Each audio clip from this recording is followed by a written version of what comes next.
Many people across the country today will be wishing Her Majesty a very happy 90th birthday, and these benches send our warmest greetings to add to that.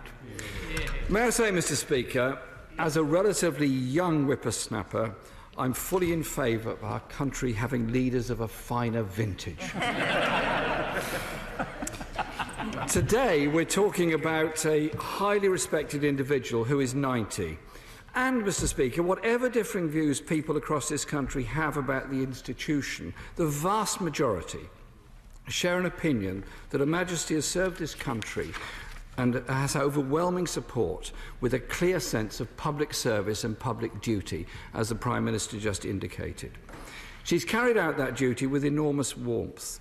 My dear friend Mildred Gordon, the former member for Bow and Poplar, who recently died aged 92 and whose funeral is tomorrow, met the Queen at the opening of the Docklands Light Railway. The Queen asked Mildred how she was getting on as a newly elected MP. And Mildred replied with the devastating honesty she replied to everything. She said she felt she had very little power to help her constituents. So the Queen took her on one side and, with her customary wit, said, "Once they find out you lot can't help them, they all write to me."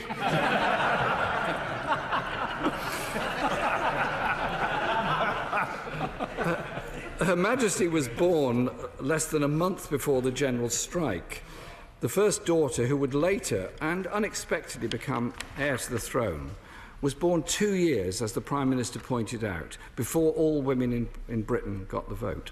Her childhood was during the mass poverty and the long slump of the 1930s, her teenage years through the brutal carnage of the Second World War, and at war's end, she experienced firsthand the joy of people as the young princess walked through the streets of London.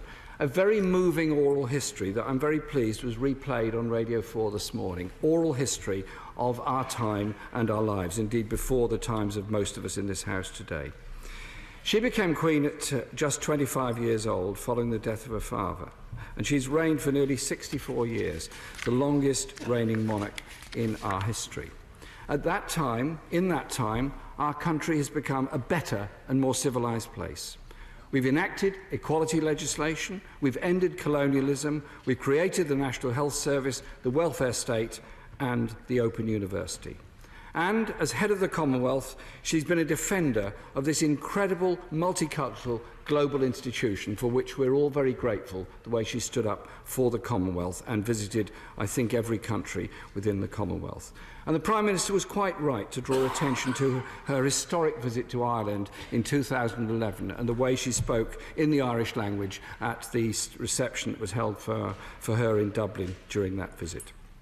Today, Mr. Speaker, I'm welcoming two more nonagenarians from my constituency to Parliament, and both have a link with the celebration we're conducting today.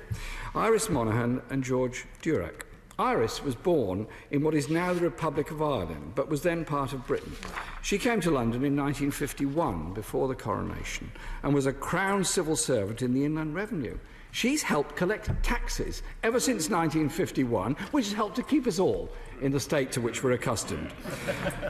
George fought in the Second World War, serving in the 1st Battalion of the Rifle Brigade, attached to the 7th Armoured Division, and had a daily close affinity with Her Majesty throughout his working life, because he worked for the Royal Mail, delivering Her Majesty's head through letterboxes all over North London. And yesterday, Mr. Speaker, I was present at the graduation of a 91-year-old constituent who's just completed her 3rd degree, a master's no less, at Birkbeck College. It proves you're never too late to take up a new career and learn something else.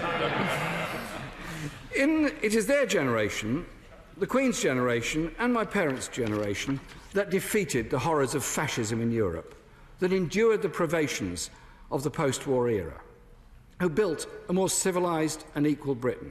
We have much to be grateful for to that generation. And on her coronation in 1953, Her Majesty was driven through Upper Street in my borough, but her crowning achievement in Islington was to come some years later. You'll enjoy this, Mr. Speaker. In 2006, she was due to open the new Emirates Stadium in my constituency, but had to pull out due to an injury. Unfortunately, Mr. Speaker, this is a fate that has afflicted far too many of Arsenal's squad in subsequent years. So we must congratulate her on her prescience. My honourable friend, the member for Hornsey and Wood Green, was then the leader of Islington Council. And as the Queen could not attend the opening, they were invited to Buckingham Palace, and she accompanied the whole squad to Buckingham Palace to meet the Queen. Now, we know the Queen is absolutely above politics. She may be above football too, but many locals harbour this quiet, secret view that she's actually privately a gooner. In her reign, Mr. Speaker, she's seen off 12 Prime Ministers.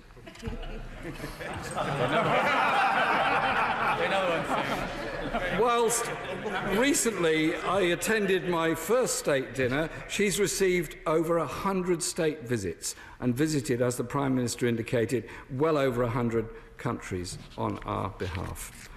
I admire her energy, wish her well in her continuing and outstanding commitment to public life. I wish her a very happy 90th birthday.